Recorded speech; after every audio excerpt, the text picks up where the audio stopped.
दैनिक कर्क बिहार टाइम्स, निष्पक्ष, निर्भीक, आपको रखे सबसे आगे।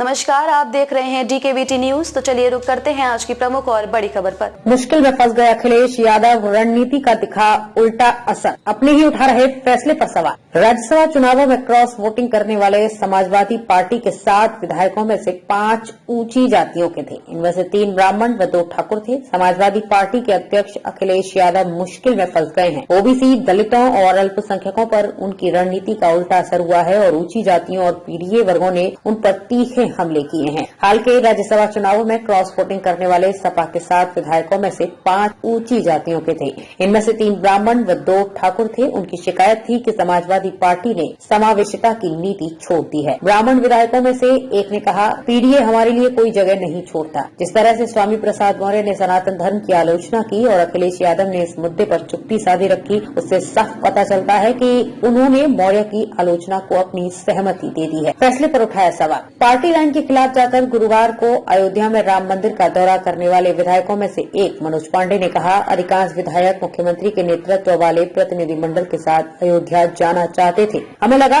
मंदिर का दौरा पार्टी लाइन से ऊपर होना चाहिए, लेकिन हमारे नेताओं ने न जाने का फैसला किया और हमें इसका पालन करना पड़ा। ऊंची जाति के विधायकों के साथ ही ओबीसी नेता भी पीडीए के फॉर्मूले पर सवाल उठा रहे हैं। पार्टी विधायक पल्लवी पटेल ने राज्यसभा के लिए उम्मीदवारों के चयन की आलोचना की और कहा, जया बच्चन और आलोक रंजन जैसे उम्मीदवारों के चयन में पीडीए कहाँ है। बाद में वो मान गई, लेकिन उन्होंने अपना वोट दलित रामजीलाल सुमन को दिया। लग रहे तमाम आरोप। स्वामी प्रसाद मौर्य ने सपा छोड़ने के बाद भी कहा कि सपा सही मायने में पीडीए का पालन नहीं कर रही है। उन्होंने कहा कि अखिलेश समाजवाद और धर्मनिरपेक्षता के रास्ते से भटक गए हैं। सपा के पूर्व सहयोगी सुबह सपा के अध्यक्ष ओम प्रकाश राजभर बार-बार अखिलेश यादव की आलोचना करते रहे हैं और उन पर पीडीए के फॉर्मूले को महज नारे के रूप में इस्तेमाल करने का आरोप लगाते रहे हैं। पूर्व सांसद सलीम शेरवानी ने भी अखिलेश पर राज्यसभा के लिए उम्मीदवारों के चयन में मुसलमानों की अनदेखी का आरोप लगाते हुए पार्टी छोड़ दी। पूर्व मंत्री आबिद रजा ने भी इसी आधार पर इस्तीफा दे दिया। लोकसभा चुनाव के पहले ऊंची जातियों, ओबीसी और मुस्लिम नेताओं द्वारा उनका साथ छोड़ने के बाद अब उत्तर प्रदेश में अखिलेश यादव को एक कठिन चुनौती का सामना करना पड़ रहा है। एक तरफ उन्हें अपनी पार्टी की एकता को बनाए रखने के लिए